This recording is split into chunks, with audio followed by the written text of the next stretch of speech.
You're watching on demand. Please check the closing time before trying to vote or enter any competition or other interactivity in this programme, as it may not count and you may still be charged. This is criminal barrister Robert Rinder. He spent his career fighting for justice. Now he's ready to rule in ITV's court. The two of you had decided the perfect place to go was Parma. What country did you think Parma was in? Italy.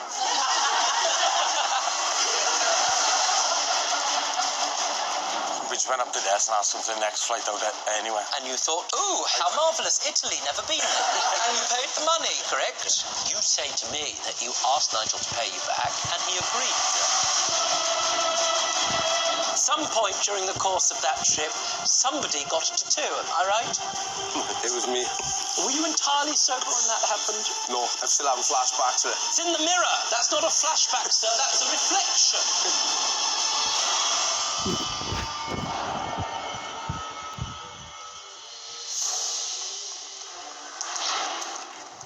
Alan is in court to claim £760 from his friend for money he paid for a last-minute holiday.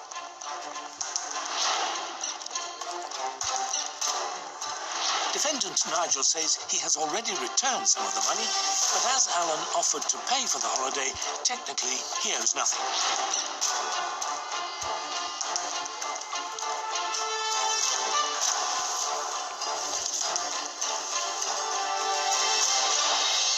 Do I have Nigel here? Yes, Nigel. Sorry? I'm Nigel, yeah. And do I have Alan here? Yes. I have to say I've read many things. This was an interesting case for a variety of reasons. Nigel, the fact of the matter is you and Alan are friends, correct? You're correct, yeah. True, Alan? Yes. Friends with Nigel? Yes. Drinking buddies, especially, that sort of thing? Yes. Have a bit of fun, bit of banter, that sort of thing down in Wales. What's your favourite cultural pursuit to do with each other? Go on holidays and just drink, like. From time to time, you get involved in the odd adventure. Little bit of a scrape, wouldn't you say, Nigel? Yeah, yeah. Before this incident, can you give me an example of the type of thing the two of you might get up to when a bit drunk? Well, we just get drunk together, no local. Yeah, we just unplanned nights, we just go on them. All sorts of unplanned nights? Yeah. And where have unplanned nights led you to? Merthyr Town, Cardiff, anywhere. And what might go on? A lot of drink, a lot of banter, death. Drink, banter and death? Death. Oh, debt? Death. Right.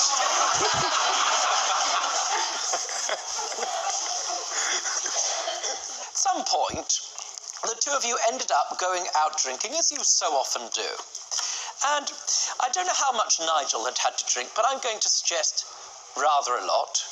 Correct? No, it was one drink. You'd had one drink. How many had Alan had? He was there before me, he was there an hour or two before me, so... In an hour or two, from your experience, how much could Alan consume within that time? A few lagers, a couple of J&Ds and Coke. A lot! Would you suggest he was entirely Not sober alive, at that no. stage? Yeah, he can handle his drink, he was all right. He weren't very drunk. 1 being a 0 and 10 being sozzled, where would you place him on the scale? But a 5. About a halfway. Yeah.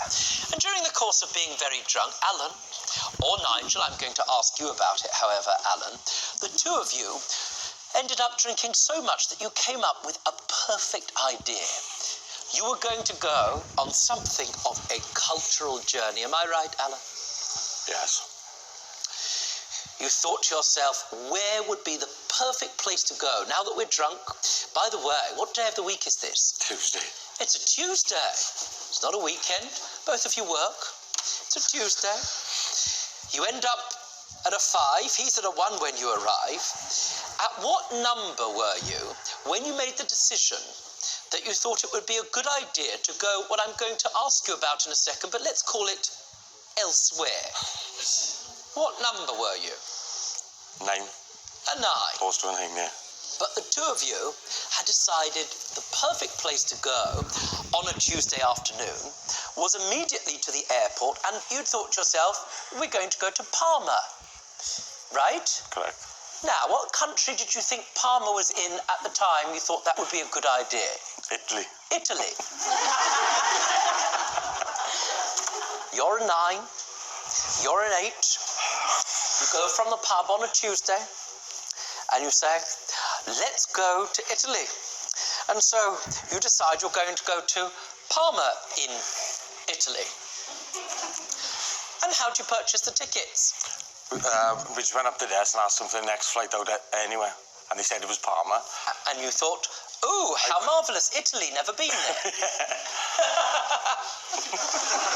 And you paid the money at that stage, correct? Yeah. At that stage, did you say anything to Nigel about who would be paying for this trip?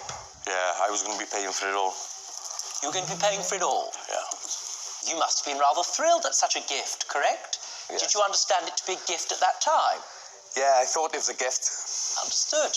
Now, your flight to Parma in Italy was delayed, correct? So you soberly sat there and waited for the flight to leave on a Tuesday afternoon after being at the pub thinking this was a marvellous idea, correct? Correct. Is that correct? Or did you have a few drinks whilst at the airport as well? Yeah, we had 1 or 2. 1 or 2, let's have a look. Steaming already. Hope to God they let us on the plane. Now you get on the plane. Did you carry on drinking on the plane, Alan? No. No, neither did you, Nigel, because by that stage, being a 9, happily I should say, for the safety of the flight and the staff, the 2 of you fell asleep, correct? Correct. And when you woke up, Alan, were you in Italy? No, I was in Mallorca. Did that come as a surprise to you? Yeah, big shock, yeah. A big shock. You had nowhere to stay. I presume, consequently, you then went immediately to find the first hotel you could, correct? No. What time of the morning did you arrive? About 1, 2 o'clock in the morning. 2 o'clock in the morning. There you were. Where did you sleep, Nigel? What did you do? Well, we were on a drink till like 5, 6 in the morning. Then we looked for an hotel. And we ended up sleeping on the beach the first night. What happened next, Alan? When we woke up, we started drinking again. Understood. You're carrying on drinking during this time. Do you say anything to Nigel about who's going to be paying for this? You seem to be doing all of the paying. Yeah. Obviously, I explained to Nigel that I'd pay for everything, but he had to pay me back. In fact, it's fair to say that you gave Nigel something rather generous. How were you getting money out, Nigel? Well, he gave me his card. I've rolled him with his card for days. Were you having a rollicking old cultural time? Yeah. Were you disappointed that you hadn't ended up in Italy? No. Where did you head to? What was the cultural height of your experience in Mallorca? Did you end up in Parma, that lovely cathedral city, or somewhere else? No, Magaluf. Yes, and what was the cultural high as far as you were concerned in Magaluf, Nigel? Oh, it was brilliant. I was living a dream, I was. At some point during the course of that trip, somebody got a tattoo, am I right? Who got the tattoo? It was me. What was the tattoo of? Girl I was seeing, and I had a girl's name I met out there as well, next to each other. Were you entirely sober when that happened? No. I'm still having flashbacks to it. You're still having flashbacks? Yeah. Sir, that's not a flashback. I don't mean to call you a moron, but it's in the mirror. That's not a flashback, sir. That's a reflection. Coming next. Why should you not pay it back, Nigel? I was the only one who went to him. He offered like 10 boys to go on holidays then. And I was the only one who said I'd go, and he said he'd pay for me. So you did him a favour? I did him a favour.